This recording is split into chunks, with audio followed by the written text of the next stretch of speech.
আজকে আমি বানাচ্ছি তালের লুচি। এখানে আমি 2 বাটি ময়দা নিয়েছি, 1 বাটি তাল নিয়েছি। তালটাকে আমি আগে থেকে গুলিয়ে নিয়েছি। এখন আমি একটি ডো তৈরি করে নিয়েছি। এখন ডোটাকে আমি বেলে দেখাচ্ছি। আস্তে আস্তে এভাবে এভাবে করে একটি বড় থালার মতো লুচি বানিয়ে নিয়ে তারপর একটি গ্লাস দিয়ে আমি একটি গোল গোল করে কেটে নিচ্ছি, দেখতেই পাচ্ছ।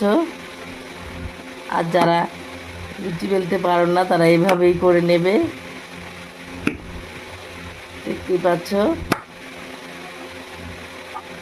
এভাবে করে আমি সবগুলো কেটে নেব।